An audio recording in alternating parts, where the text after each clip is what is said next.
Hello everyone, नमस्कार दोस्तों। आप सभी का स्वागत है, वेलकम है। और चलिए आज के सेशन में काफ़ी इंपॉर्टेंट हिस्ट्री का एक टॉपिक है एंशिएंट का, जैन धर्म और बौद्ध धर्म से संबंधित हम लोग बहुत ही इंपॉर्टेंट फैक्ट को डिस्कशन करेंगे। और आप सभी जानते हैं कि जैन धर्म और बौद्ध धर्म से स्टेट पीसीए में ये दो प्रश्न अवश्य पूछे जाते हैं, या तो फिर बीपीएससी हो, एमपी पीसीएस हो, छत्तीसगढ़ पीसीएस हो, या फिर एसएससी हो, डिफेंस हो, रेलवे हो। यहाँ से प्रश्न काफ़ी इंपॉर्टेंट सेलेक्टेड प्रश्न पूछे जाते हैं। तो चलिए हम लोग स्टार्ट करते हैं। हम लोग देखेंगे जैन धर्म और बौद्ध धर्म से संबंधित इंपॉर्टेंट फैक्ट को। तो चलिए स्टार्ट करते हैं विदाउट टाइम वेस्टिंग। यदि आप चैनल में नए हैं तो प्लीज़ सब्सक्राइब करें। सेशन अच्छा लगे तो आप अवश्य लाइक कीजिए। देखिए, अगर बात करेंगे जैन धर्म और बौद्ध धर्म के उद्भव के, तो उद्भव के कारण में हमको देखने को मिलता है कि उत्तर वैदिक काल में समाज स्पष्टतः 4 वर्गों में विभाजित किया गया था, है ना। जिस तरह से आप सभी जानते हैं, पहला अगर बात करेंगे तो ब्राह्मण, दूसरा क्षत्रिय, तीसरा वैश्य और चौथा शूद्र, है ना। तो प्रत्येक वर्ग के जो कर्तव्य अलग अलग निर्धारित किए गए थे। जितने भी ग्रुप है, प्रत्येक का अलग अलग निर्धारित किया गया था कर्तव्य, ड्यूटी, है ना। कालांतर में वर्ण का निर्धारण क्रम पर आधारित न होकर जन्मूलक पे आधारित था, है ना, यानी जन्म पर आधारित हो गया। और वर्ण व्यवस्था में जो जितने ऊंचे वर्ण का होता था वह उतना ही शुद्ध और सुविधाधिकारी समझा जाता था, है ना।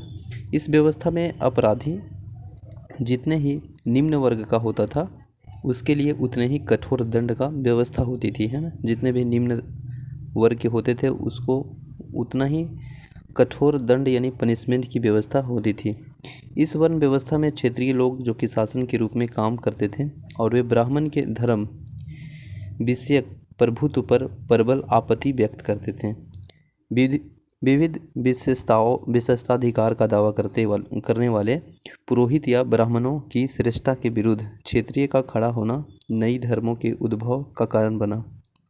जैन धर्म के संस्थापक वर्धमान महावीर और बौद्ध धर्म के जो संस्थापक गौतम बुद्ध दोनों क्षेत्रीय वंश के थे तथा दोनों ने ब्राह्मण की मान्यता को चुनौती दी। 6ठी शताब्दी के उत्तरार्ध में लोहे का प्रयोग बढ़ने से मध्य गंगा के मैदान में लोग अधिक संख्या में बसने लगे तथा लोहे के औजार में प्रयोग में जंगलों की सफाई, खेती करना और बड़ी बड़ी अस्थायी बस्तियों का निर्माण संभव हुआ, है ना। देखिए, इस काल में पूर्वोत्तर भारत में अनेक नगरों की स्थापना हुई। उदाहरण तौर पे कौशाम्बी जो कि प्रयाग के समीप, कुशीनगर जिला देवरिया स्टेट उत्तर प्रदेश, वाराणसी वैशाली इसी का नाम का नवस्थापित जिला उत्तर बिहार, चिराद जो कि सारण जिला में है, और राजगीर जो कि आप सभी जानते हैं फेमस जगह है पटना में, है ना। पटना से लगभग 100 किलोमीटर की दक्षिण पूर्व की ओर। सबसे पुराने सिक्के ईसा पूर्व यानी 5वीं सदी के है, जो कि पंच मार्क या आहत सिक्के कहलाते हैं, है ना। प्रारंभ में इनका प्रचलन पूर्वी उत्तर प्रदेश और बिहार से हुआ। इन सिक्कों का प्रचलन में व्यापक और वाणिज्य का विस्तार हुआ, जिसके पश्चात वेश्यों जो कि व्यापारी थे का महत्व बढ़ा गया और ब्राह्मण प्रधान समाज के वेश्यों का स्थान तृतीय कोटि में था, है ना। तो वे ऐसे किसी धर्म का खोज में थे जो उनकी सामाजिक स्थिति को सुधार हो, ठीक है। इसके बाद नेक्स्ट फैक्ट है कि वानिको जो कि सेठी कहलाते थे, है ना, गौतम बुद्ध और उनकी शिष्यों का अत्यधिक मात्रा में दान दिए। इसका पहला कारण यह था कि जैन और बौद्ध धर्म की आरंभिक अवस्था में तत्कालीन वर्ण व्यवस्था को कोई महत्व नहीं दिया गया था। दूसरे, वह अहिंसा के उपदेश देते थे जिससे विभिन्न राजाओं के मध्य होने वाले युद्धों का अंत हो सकता था तथा उसके फलस्वरूप व्यापार वाणिज्य में उन्नति हो सकती थी।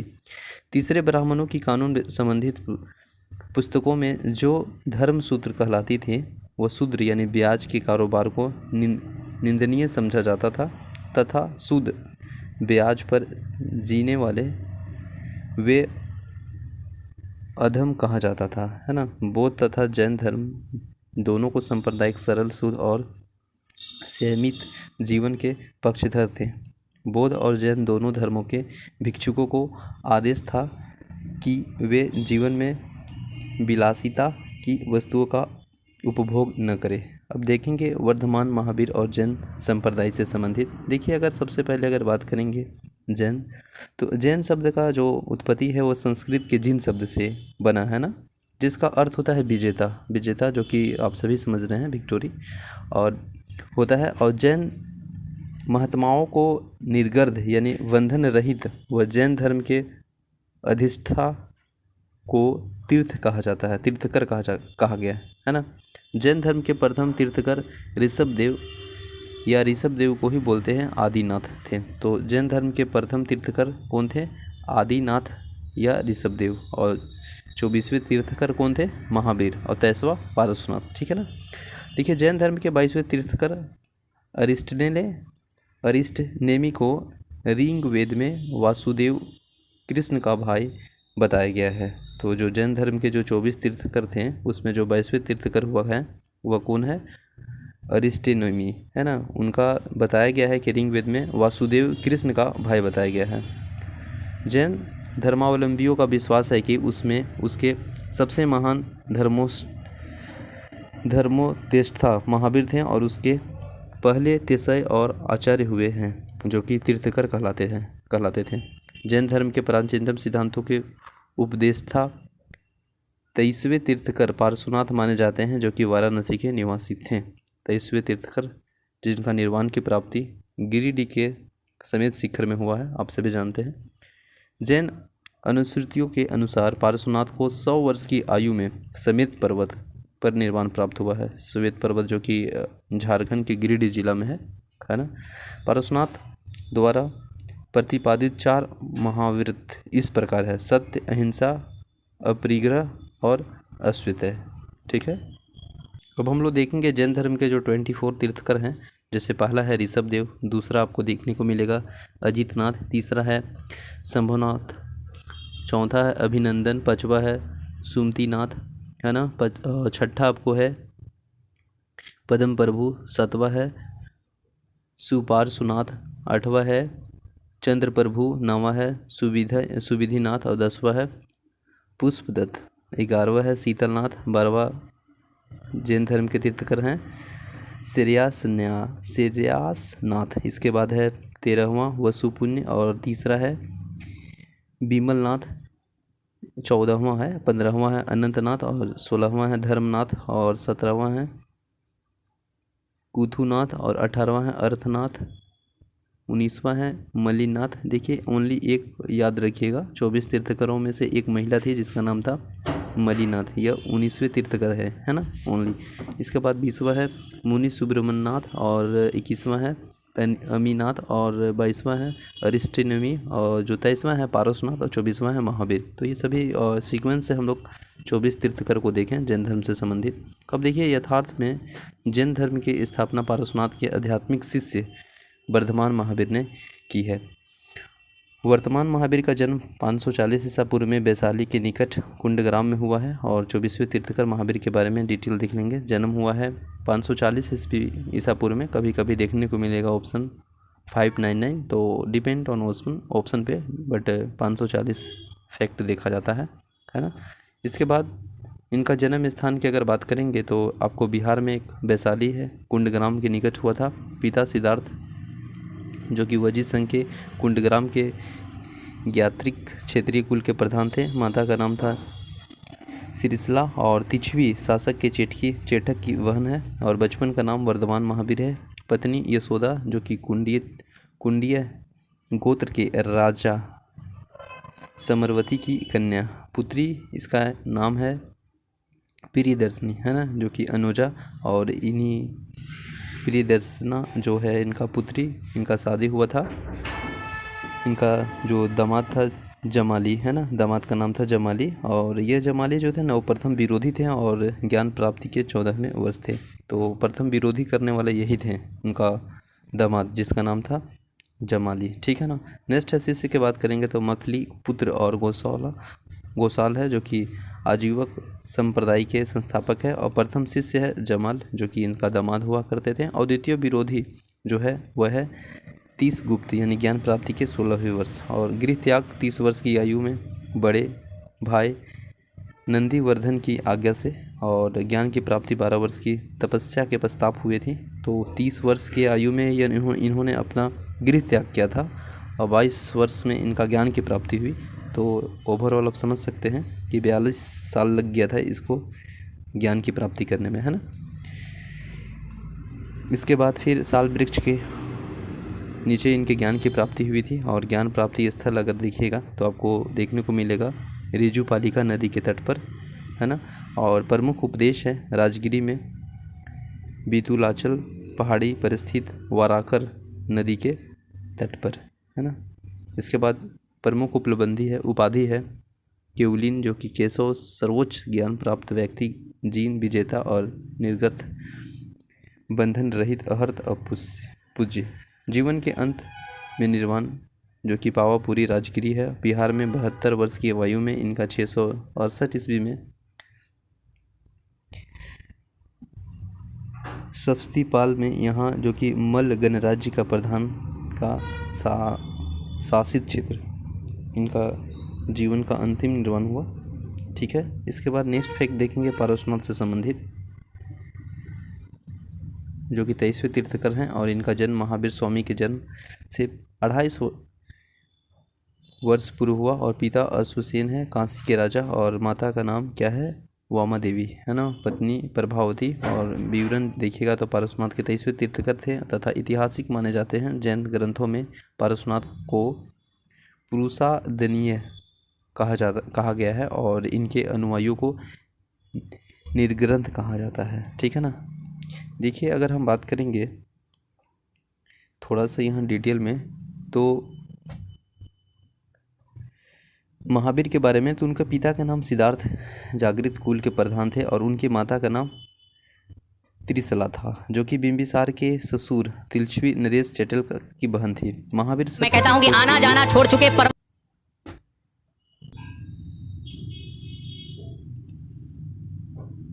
चलिए हम लोग यहाँ पे देख रहे थे, और बेसिकली यहाँ तक देख लिए थे। ठीक है ना। देखिए, महावीर सत्य की खोज के लिए 30 वर्ष की अवस्था में संसारिक जीवन के परित्याग कर यति यानी सन्यासी हो गए, और जब 42 वर्ष की अवस्था में उन्हें केवल्य यानी सर्वोच्च ज्ञान प्राप्ति हो गया, तो उनको वस्त्रों का पूर्ण रूप से त्याग कर दिया। केवल्य द्वारा उन्होंने सुख दुख पर विजय प्राप्त की, और इसी विजय के कारण महावीर अर्थात महावीर सूर या जिन अर्थात विजेता कहलाएं, और उनके अनुयायी जैन कहलाते हैं। ठीक है ना। उनका निर्वाण 468 ईसा पूर्व में 72 वर्ष की उम्र में वर्तमान में राजगीर के समीप पावापुरी में हुई है। और जैन धर्म के सिद्धांत अगर बात करेंगे तो जैन धर्म के 5 सिद्धांत है, 5 व्रत है। पहला है अहिंसा, यानी हिंसा नहीं करना चाहिए, है ना। सत्य अमृता, यानी झूठ नहीं बोलना चाहिए। अस्तेय, यानी चोरी नहीं करना चाहिए, है ना। और अपरिग्रह, यानी संपत्ति अर्जित नहीं करना। और ब्रह्मचर्य, यानी इंद्रियों को वश में रखना चाहिए, मतलब control in yourself, your view, not seeing here and there, है ना। तो ये सभी इनका 5 व्रत है, जो कि काफ़ी इम्पोर्टेंट है, और इसे अपने आप में हम लोग फॉलो कर सकते हैं। ठीक है ना। इन 5 व्रतों के ऊपर में 5 पार्श्वनाथ ने दिए थे, और जबकि 5वां व्रत ब्रह्मचार्य महावीर ने जोड़ा। ठीक है ना। जैन धर्म की अहिंसा या किसी भी प्राणी को नहीं सताने के व्रत को सबसे अधिक महत्व दिया गया है। और जैन धर्म को 2 संप्रदायों में विभक्त हो गया। श्वेतांबर अर्थात जो कि श्वेत वस्त्र धारण करने वाले थे, और जो दिगंबर अर्थात जो कि नग्न रहने वाले थे। तो ये 2 पार्ट में विभक्त हो गया जैन धर्म को। एक हो गया श्वेतांबर, अब एक हो गया दिगंबर। जैन धर्म में देवताओं के अस्तित्व को स्वीकार किया गया है, परंतु उनका स्थान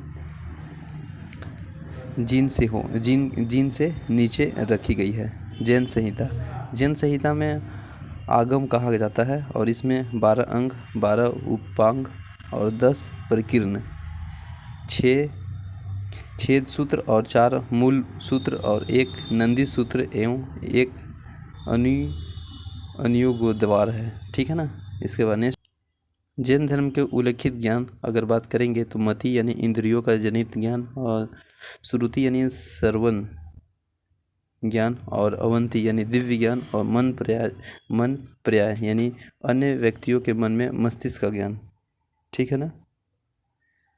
इसके बाद है केवल्य यानी पूर्ण ज्ञान, यानी निरर्थक और जितेंद्रियों द्वारा प्राप्त होने वाले ज्ञान, ठीक है ना। जैन धर्म के मुख्यतः शारीरिक बंधनों में छुटकारा पाने के उपाय बताए गए थे और इसमें छुटकारा या मोक्ष पाने के लिए सम्यक ज्ञान, सम्यक ध्यान और सम्यक आचरण। देखिए, सम्यक ज्ञान मतलब वास्तविक ज्ञान, सम्यक ध्यान, है ना, सम्यक आचरण आवश्यक है और ये तीनों जैन धर्म के त्रिरत्न और 3 जौहर माने जाते हैं, ठीक है ना। इसके बाद जैन धर्म में युद्ध और कृषि दोनों वर्जित है क्योंकि दोनों में जीवों के प्रति हिंसा होती है। जैन धर्म में पुनर्जन्म और कर्मवाद में विश्वास करता है और इसके अनुसार कर्मफल की जन्म और मृत्यु का कारण है। जैन धर्म संसार की वास्तविकता को स्वीकार करता है परंतु सृष्टिकर्ता के रूप में ईश्वर को नहीं स्वीकारता है। जैन धर्म का प्रसार। जैन धर्म के उपदेशों के प्रचार प्रसार के लिए महावीर ने अपने अनुयायियों का संघ बनाया जिसमें स्त्री और पुरुष दोनों को स्थान मिला। महावीर ने अनुयायियों की संख्या 14,000 बताई गई है। इसके बाद देखेंगे 2 जो प्रमुख जैन समिति हुए हैं। पहला अगर बात कीजिएगा तो प्रथम संगीति हुआ है स्थान बिहार के पाटलिपुत्र में, जो कि अध्यक्ष थे स्थूलभद्र, और यह हुआ है वर्ष 300 ईसा पूर्व से 298। और इसमें जो परिणाम हुआ था वह बिखरे हुए लुप्त ग्रंथों का संचय और पुनः पर्यटन, जो कि 12 अंकों का पर्यांगन किया। और जैन धर्म के 2 संप्रदाय में विभाजन हुआ। पहला दिगंबर, जो कि नग्न रहने वाले थे, जो कि भद्रबाहु के नृत्य में है, और दूसरा जो है श्वेतांबर, जो कि श्वेत वस्त्र धारण करने वाले स्थूलभद्र के नृत्य में है। दूसरा जो जैन संगीति हुआ था वह हुआ था गुजरात के वल्लभी में और इसका जो अध्यक्ष थे वह देवार्धी क्षमा सरवन है, जो कि श्वेतांबर आचार्य है। और यह हुआ था कब? 512 ईसा पूर्व में। और इसका परिणाम हुए थे बिखरे ग्रंथों का संकलन तथा उनका कर्मानुसार पर्यटन करने के लिए, ठीक है ना। इसके बाद अगर हम बात करेंगे नेक्स्ट, तो जैन धर्म में अपने ब्राह्मण धर्म के स्पष्ट पृथक नहीं किया। जैन धर्म धीरे धीरे दक्षिण और पश्चिमी भारत में फैला जहाँ पर ब्राह्मण धर्म कमज़ोर था। कर्नाटक में जैन धर्म का प्रचार सम्राट चंद्रगुप्त मौर्य 322 से 298 ईसा पूर्व ने किया। जैन धर्म के मुख्य उपदेशों को संकल्पित करने के लिए पाटलिपुत्र में आधुनिक पटना में एक परिषद का आयोजन किया गया था। 5वीं सदी में कर्नाटक के अधिक संख्या में जैन मठ का स्थापित हुए, जो कि वसधि कहलाते थे। कलिंग और उड़ीसा में जैन धर्म का प्रचार ईसा पूर्व 4वीं सदी में हुआ और ईसा पूर्व में 1ली सदी में इसे आंध्र और मगध के राजाओं को पराजित करने के लिए कलिंग नरेश खारवेल का संरक्षण मिला, ठीक है ना। इसके बाद जैन धर्म के योगदान के बारे में देखेंगे तो जैन धर्म के वर्ण व्यवस्था और वैदिक कर्मकांड की बुराइयों को रोकने के लिए गंभीर प्रयास किए। जैन के मुख्यतः ब्राह्मणों द्वारा संपोषित संस्कृत भाषा का परित्याग किया और अपने धर्मोपदेश के लिए आम लोगों को बोलचाल की प्राकृतिक भाषा में अपनाया। और जैनों को मध्यकाल के आरंभ में संस्कृत भाषा का अत्यधिक प्रयोग किया था, ठीक है ना, प्रयोग किया था तथा कन्नड़ भाषा के विकास में यथेष्ट योगदान दिया। उनके धार्मिक ग्रंथ अर्ध मगधी भाषा के लिए में लिखे गए थे और यह ग्रंथ ईसा के 6ठी सदी के गुजरात में वल्लभी नामक स्थान पर अंतिम रूप से संकल्पित किए गए थे, जो कि एक महान विद्या का केंद्र था। जैन ने प्राकृतिक को अपनाया जिसमें प्राकृतिक भाषा और साहित्य की वृद्धि हुई थी। जैन धर्म के तीर्थकर एवं उनके प्रतीक। तीर्थकर देकर बात करेंगे, पहला तो ऋषभदेव है जो कि आदित्यनाथ है प्रथम, और प्रतीक चिन्ह देखिएगा तो सांड है। अजितनाथ जो कि द्वितीय तीर्थकर हैं और इसका जो चिन्ह है वह हाथी है। शांतिनाथ जो कि 16वें है, इसका चिन्ह जो है वह हिरण मृत है। और पार्श्वनाथ है जो कि सांप है।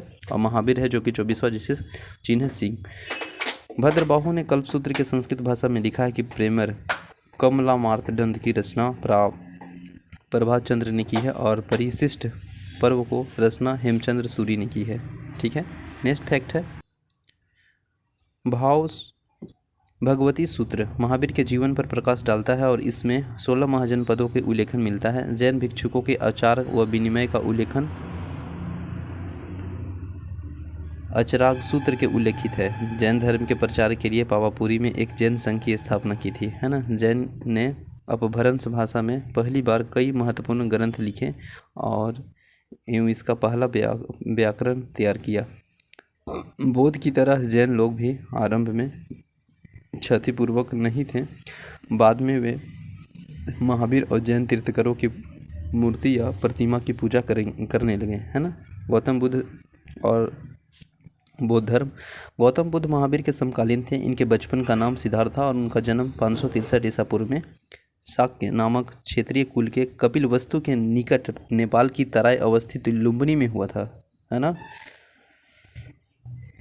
और गौतम के जो पिता थे शुद्रधोधन और कपिलवस्तु के निर्वाचित राजा और गणतांत्रिक शाक्यों के प्रधान थे, और उनकी माता महामाया देवी कौशल राज्य के कोलीय वंश के राजकुमारी थी। गौतम गोत्र में पैदा होने के कारण इन्हें गौतमी कहा गया, है ना। देखिए प्रमुख जो बौद्ध स्थल है, देखिए नेपाल के कलिवस्तु, लुम्बिनी, श्रावस्ती, है ना, कुशीनगर, सारनाथ, बोधगया, ये सभी आपको विजुलाइज है।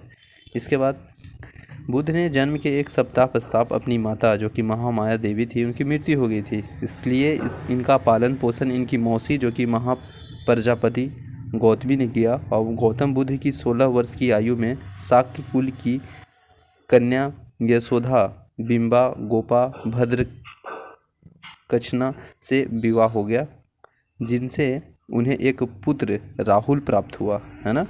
बचपन में गौतम का ध्यान आध्यात्मिक चिंतन की ओर था, और 29 वर्ष की आयु में बुद्ध घर से निकल पड़े और गृह त्याग से उपरांत सिद्धांत रोमा नदी के तट पर अपने सिर को मुड़वाकर और भिक्षुकों का कासाय वस्त्र धारण किया। इसके बाद देखेंगे हम लोग बौद्ध धर्म के वास्तविक संस्थापक महात्मा बुद्ध से संबंधित इम्पॉर्टेंट फैक्ट। जन्म की बात करेंगे तो 563 ईसा पूर्व में हुआ। जन्म स्थान लुम्बिनी जो कि कपिलवस्तु वर्तमान में रुम्नीदय नेपाल में है। पिता युद्धोधन जो कि शाक्यों के राज्य कपिलवस्तु के शासक। माता महामाया देवी जो कि कौल्य गणराज्य। बचपन का नाम सिद्धार्थ था। गोत्र गौतम। पालन पोषण उनका मौसी प्रजापति गौतमी। और विवाह 16 वर्ष की अवस्था में यशोधरा कोलीय गणराज्य की राजकुमारी से। पुत्र राहुल है। गृह त्याग की घटना को वहाँ भी निष्क्रमण और सारथी चन्ना घोड़ा कथक है। ध्यान गुरु प्रथम गुरु अलार कलाम। ज्ञान की प्राप्ति 35 वर्ष की आयु में वैशाख पूर्णिमा के दिन बुद्ध कहलाए। ज्ञान प्राप्ति स्थल गया बोधगया बिहार। निरंजना नदी तट घटना संबोधित वट या पीपल वृक्ष, इसी वृक्ष के नीचे ज्ञान की प्राप्ति हुई। प्रथम उपदेश स्थल ऋषि पतन सारनाथ पाली भाषा में था। स्थान देखा जाए तो 5 ब्राह्मण पंचवर्णीय घटना धर्म चक्र परिवर्तन, और शिष्य थे आनंद और उपाली। धर्म प्रचार का स्थल शाक्य काशी मगध अंग मलवजी कौशल राज्य। ठीक ना। जीवन का अंत अगर देखिएगा तो 483 ईसा पूर्व में वायु 80 वर्ष। दिन वैशव पूर्णिमा। स्थल कुशीनगर उत्तर प्रदेश में। कसिए गांव महापरिनिर्वाण मृत्यु के बाद हुआ। ठीक है ना। इसके बाद बुद्ध के जीवन के अगर बारे में देखेंगे तो जन्म हुआ था लुम्बिनी में। प्रथम प्रवचन सारनाथ में। ज्ञान प्राप्ति बोधगया में, और निधन हुआ था कुशीनगर में। ठीक है ना। नेक्स्ट है बुद्ध के जीवन की घटना और उनके प्रतीक, जिससे हम लोग को प्रश्न पूछा जाता है। जैसे घटना गर्भ देखिएगा तो हाथी। जन्म हुआ था तो उसका प्रतीक था कमल। यौवन में साढ़ था। गृह त्याग महाभिनिष्क्रमण बोला जाता है, उसका प्रतीक घोड़ा था। ज्ञान की प्राप्ति संबोधनी और बोध वृक्ष पीपल। समृद्धि शेर, और प्रथम प्रवचन धर्म चक्र का परिवर्तन था जो कि चक्र इसका चिन्ह, और निर्वाण पद चिन्ह। मृत्यु जिसको हम लोग इस टर्म है याद कीजिएगा महापरिनिवास स्फूत। 7 वर्षों तक भटकते रहते थे तथा 6 वर्ष की कठोर तपस्या के बाद गौतम बुद्ध सर्वप्रथम वैशाली के समीप अलार कलाम शाक्य दर्शन का आचार्य नामक सन्यासी के आश्रय में था, और इसके उपरांत रुवेता यानी बोधगया के लिए प्रस्थान किए, जहां उन्हें केंडिया सहित 5 सार्थक मिले, है ना। 25 वर्ष की उम्र में बोधगया के वैशाख पूर्णिमा के एक रात पीपल के वृक्ष के नीचे पुनपुन नदी जो कि निरंजना के तट पर सिद्धार्थ को ज्ञान प्राप्त हुआ। ज्ञान प्राप्ति के बाद गौतम बुद्ध का नाम प्रसिद्ध हुए, है ना। गौतम बुद्ध ने अपने ज्ञान का प्रथम प्रवचन वाराणसी के सारनाथ में दिया था, और उरुवेला से बुद्ध सारनाथ ऋषि पतनम और एवं मृगदाव आए, जहाँ पर उन्होंने 5 ब्राह्मण सन्यासियों को अपना प्रथम उपदेश दिया, जिसे बौद्ध ग्रंथ का धर्मचक्र प्रवर्तन के नाम से जाना जाता है। महात्मा बुद्ध के तपस्या और मलिक नामक के 2 शूद्रों को बौद्ध धर्म का सर्वप्रथम अनुयायी बनाया और बुद्ध ने अपने जीवन के सर्वाधिक उपदेश कौशल देश की राजधानी श्रावस्ती में दिया। उन्होंने मगध को अपना प्रचार केंद्र बनाया, है ना। जन्म धर्म प्रचार के कार्यों में ऊंच नीच, अमीर गरीब और स्त्री पुरुष के बीच कोई भेदभाव नहीं रखता था। महात्मा बुद्ध के प्रसिद्ध अनुयायी शासकों में बिंबिसार, प्रसेनजीत का उदयन थे। बुद्ध के प्रधान शिष्य उपाली व आनंद थे। सारनाथ में बौद्ध की संघ की स्थापना हुई। ठीक है, इसके बाद नेक्स्ट है बौद्ध धर्म के प्रचार के कारण देखेंगे हम लोग। बौद्ध धर्म के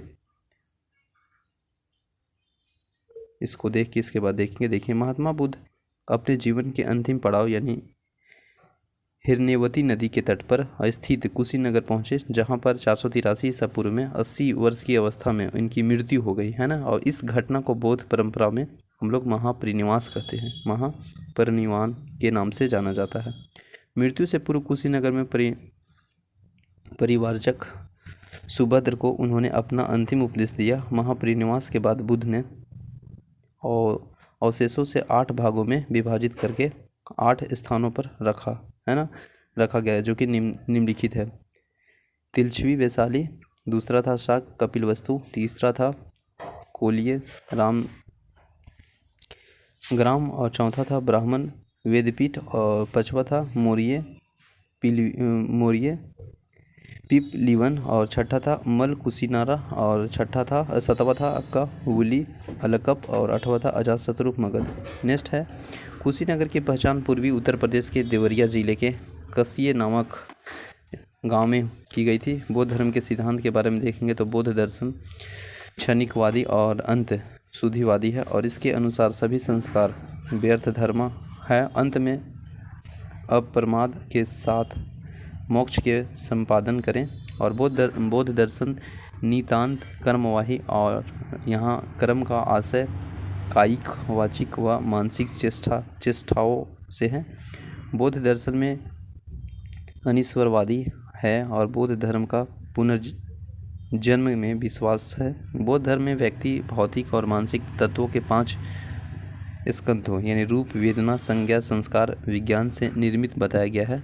महात्मा बुद्ध के अनुसार संसार दुखमय है और लोग केवल काम, इच्छा, लालच के कारण दुख पाते हैं।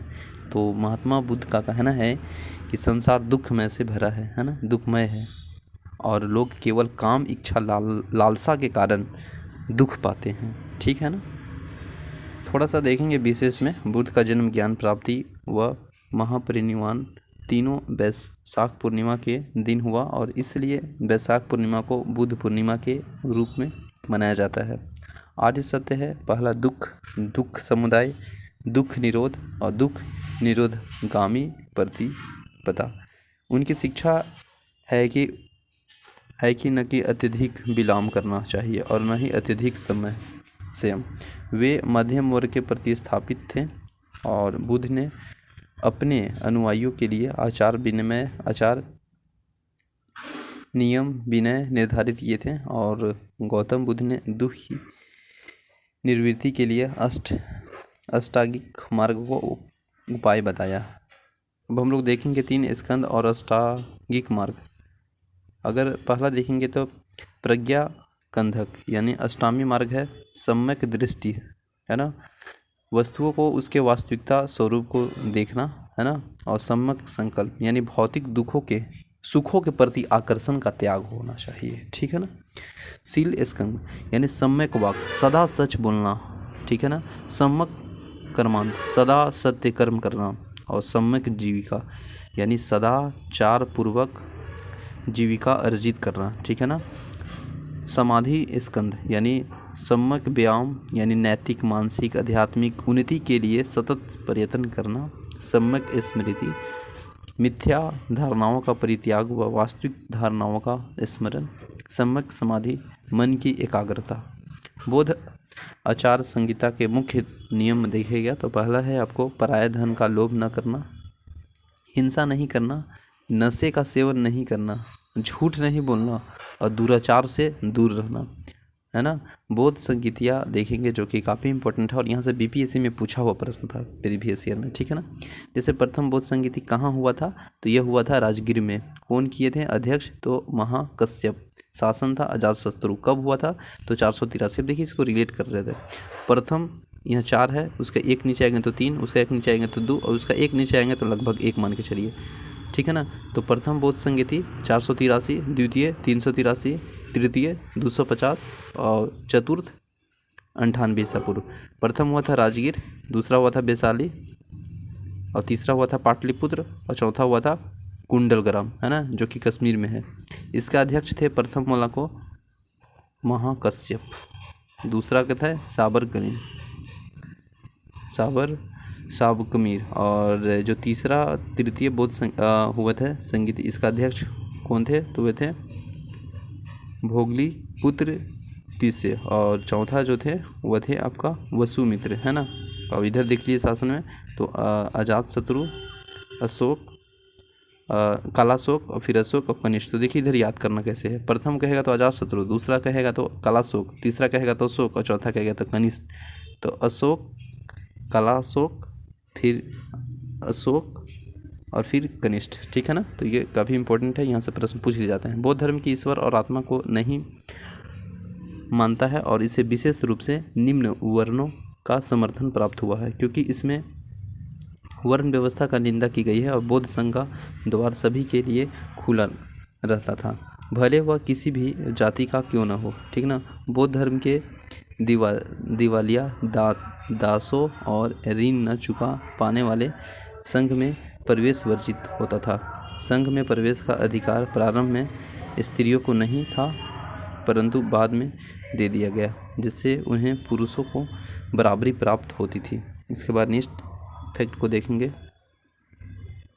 बौद्ध धर्म के प्रचार के कारण महात्मा बुद्ध की मृत्यु के उपरांत उनकी शिक्षाओं को संकलित कर 3 पिटकों में विभाजित किया गया। त्रिपिटक पहला है, नाम आपको देखिएगा तो सुत्त पिटक, इसका स्वरूप है पिटकों में बृहत्त विषय, बुद्ध के उपदेशों व स्वादों का संकलन। विनय पिटक यानी पिटकों में लघुतम बुद्ध संघ के आचार विचार व नियम निषेध का संकलन। तीसरा है अभिधम पिटक यानी पिटकों के माध्यम बुद्ध के आध्यात्मिक और दार्शनिक विचारों का संकलन। ब्राह्मण धर्म के तुलना में बौद्ध धर्म का अधिक उदार और अधिक जनतांत्रिक था। बौद्ध का व्यक्तिगत और धर्मोपदेश देने के उनकी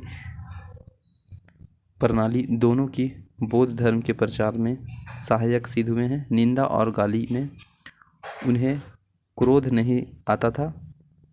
कठिन परिस्थितियों में भी वे धीर और शांत बने रहते थे।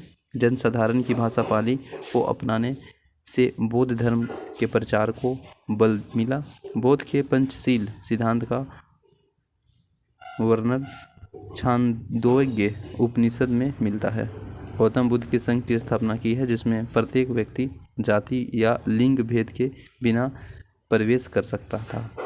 संघ के प्रवेश पाने के लिए गृहस्थ जीवन का त्याग व कम से कम 15 वर्ष की वायु तक होना आवश्यक है। माता पिता की अनुमति के बिना कोई व्यक्ति इससे प्रवेश नहीं पा सकता है था।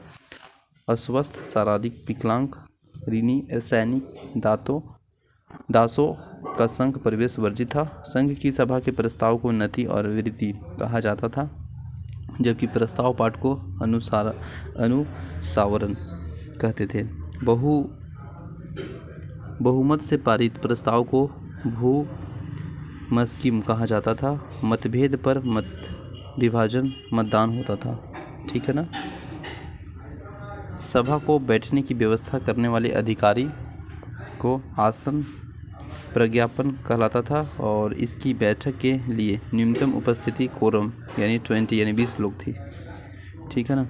जब किसी विशेष अवसर पर सभी भिक्षुनियाँ धर्मव्रता करते थे तो उनके उपोषक कहते थे। संघ के प्रविष्ट होने के उपसंपदा कहा जाता था और गृहस्थ जीवन के त्याग को परवैज्या कहलाता था। परवैज्या ग्रहण करने वाले श्रमणेर कहते थे और श्रमणेर किसी आचार्य की शिक्षा प्राप्त कर लेने के बाद उपसंपदा या भिक्षुपदा का अधिकारी बन जाता था। ठीक है ना। इसका नेक्स्ट फैक्ट है दोस्त इसमें कि श्रमणेरों के लिए 20 वर्ष की आयु का होना आवश्यक था और उसे 10 शिक्षाओं का पालन करना पड़ता था, जिसे शिक्षाप्रद कहा जाता था। बौद्ध धर्म के अनुयायी को 2 वर्ष के में बटे हुए थे और पहला था भिक्षु, दूसरा था उपासक उपासिकाएं, है ना, भिक्षुकों। इसके बाद गृहस्थ जीवन के रहकर बौद्ध धर्म को मानने वाले लोगों को उपासक कहा जाता था और बौद्ध भिक्षु दैनिक प्रथाओं में बुद्ध शरण गच्छामि व धम्म शरण गच्छामि का उच्चारण करते थे। बौद्ध संघ में शामिल होने के बाद इसके सदस्यों को इंद्रियानिष्ठ ग्रहण और अपरिग्रहण और त्रिधा का संकल्प लेना पड़ता था। बौद्ध धर्म के 3 प्रमुख अंग थे, बुद्ध, संघ, धम्म। बुद्धम सर्वम गच्छामि, संघम सर्वम गच्छामि, धम्मम सर्वम गच्छामि, है ना। बुद्ध के निर्वाण के 200 साल बाद प्रसिद्ध मौर्य सम्राट अशोक ने बौद्ध धर्म के ग्रहण किया और यह युग परिवर्तक घटना सिद्ध हुई। अशोक ने अपने धर्मदूतों के द्वारा इस धर्म को मध्य एशिया, पश्चिम एशिया और श्रीलंका में फैलाया और इसे विश्व धर्म का रूप दिया। बौद्ध धर्म के पतन के कारण देखा जाए तो ईसा के 12वीं सदी में आते आते बौद्ध धर्म का भारत में लुप्त हो गया और इसमें भी ब्राह्मण धर्म की वे सभी बुराइयां आ गई जिसके विरुद्ध उनके आरंभ में लड़ाई छेड़ी थी। बौद्ध धर्म की चुनौती का मुकाबला करने के लिए ब्राह्मणों ने अपने धर्म को सुधारा, ठीक है ना, और उन्होंने गोधन के रक्षा पर बल दिया था। स्त्रियों और शूद्रों के लिए भी धर्म का मार्ग प्रशस्त किया। कालांतर में बौद्ध धर्म की विकृतियाँ आती गई और बाद में उन्होंने जन सामान्य की भाषा पाली को छोड़ दिया और संस्कृत को ग्रहण कर लिया। केवल विद्वानों का भाषा थी, ठीक है ना। ईसा की पहली सदी से वे बड़ी मात्रा में प्रतिमा पूजन करने लगे और उपासकों से अत्यधिक चढ़ाव देने लगे। बौद्ध बिहारियों को राजाओं से भी संपत्ति के दान मिलने लगे और इन सभी से बौद्ध भिक्षुकों का जीवन विलासिता पूर्ण बन गया। बिहारों में अपार संपत्ति और स्त्रियों के प्रवेश होने से उनकी स्थिति और भी बिगड़ी और बौद्ध भिक्षुकों नारी के भोग की वस्तु समझने लगे। एक समय बुद्ध ने अपने प्रिय शिष्य आनंद से कहा, यदि बिहारों में स्त्रियों का प्रवेश न हुआ होता तो यह धर्म 1000 वर्ष रहता, लेकिन जब स्त्रियों के प्रवेशाधिकार दे दिया गया तो यह धर्म केवल 500 वर्ष रहेगा। ब्राह्मण शासक पुष्यमित्र शुंग ने बौद्ध के प्रताड़ित किया और विशैव संप्रदाय से हुन राजा मिहिरकुल ने सैकड़ों बौद्ध को मौत में घाट उतार दिया। गौड़ देश के शिव भक्त शासक ने बोध गया के उस बौद्ध वृक्ष को काट डाला जिसके नीचे बौद्ध को ज्ञान की प्राप्ति हुई थी। इसके बाद देखेंगे भगवान धर्म के वैष्णव धर्म से संबंधित फैक्ट। देखिए 6ठी शताब्दी ईसा पूर्व में जैन और बौद्ध धर्मों को उदय के अतिरिक्त कुछ अन्य संप्रदाय का भी उदय हुआ जो कि कट्टरपंथी थे और उनमें सबसे प्रमुख भागवत और शेष संप्रदाय था और इनका उत्तरोत्तर विकास होता गया। इनके अनुसार भक्ति द्वारा ईश्वर की प्राप्ति किया जा सकता है, यज्ञ बलि पूजा के द्वारा नहीं। इस मत को मानने वाले भागवत कहलाते थे और इनका केंद्र मथुरा था। इस मत में प्रवर्तक वासुदेव माने जाते थे और यादवों के ऋषि शासक यानी सातवन के प्रधान थे और बाद में वासुदेव ने जो कृष्ण माने जाते थे इस संप्रदाय को लोकप्रिय बताया। कृष्ण के जीवन हुआ उनकी लीलाओं के संबंध में उनकी रोचक कथाओं का सर्जन किया गया जिसकी झलक महाभारत में मिलती है और इस धर्म का मूल तत्व श्रीमद् भागवत गीता ईसा के 4थे शताब्दी में संग्रहित है और आगे चलकर भागवत संप्रदाय वैष्णव धर्म में परिवर्तन हो गया। वैष्णव धर्म के सिद्धांत की अगर बात करेंगे तो वैष्णव धर्म की एक प्रमुख विशेषता इसकी अवतारवाद की संकल्पना है। अवतारवाद का सामान्य अर्थ से नीचे आना, उतरना, शरीर धारण करना, जन्म ग्रहण करना, प्रादुर्भाव, आवरण, असोदभव और अवतार शब्द भगवान विष्णु अथवा देवताओं के अवतरण के लिए प्रयुक्त होता है। अमरकोश और गीत गोविंद में विष्णु के 39 अवतारों का उल्लेखन मिलता है, परंतु वास्तव रूप में 10 अवतार सर्वाधिक प्रचलित है। भीष्म भगवत गीता, यह महाभारत का एक अंश है और यह महाभारत के 6वें भीष्म पर्व से लिया गया है और यह एक क्षेपक है। इसमें 18 अध्याय और 700 श्लोक है। उपनिषद का सार कहा जाता है और गीता पर टीला लिखने वाले प्रमुख मध्यकालीन विद्वान शंकराचार्य, रामानुजाचार्य, मधुसूदन सरस्वती व संत ज्ञानेश्वर आदि। आधुनिक काल के भारतीय राष्ट्रवाद के नीतिपरक आधार के पक्ष में तर्क प्रस्तुत करने के लिए भारत के कई राष्ट्रवादी नेताओं ने भगवत गीता पर टीकाएँ लिखी, जैसे बाल Gangadhar Tilak, Gita Rahasya Arvind Ghosh, essays on the Gita Mahatma Gandhi, Bhagavad Gita. इसके बाद विष्णु के 10 अवतार देखेंगे। मत्स्य कूर्म वराह, है ना, नरसिंह, वामन, परशुराम, राम, कृष्ण, बुद्ध और कल्कि यानी कली। तो ये सभी इंपॉर्टेंट फैक्ट देखें। आई होप सेशन अच्छा लगा होगा तो लाइक कीजिएगा, चैनल में नए हैं तो सब्सक्राइब कीजिए। Thank you so much. जय हिंद।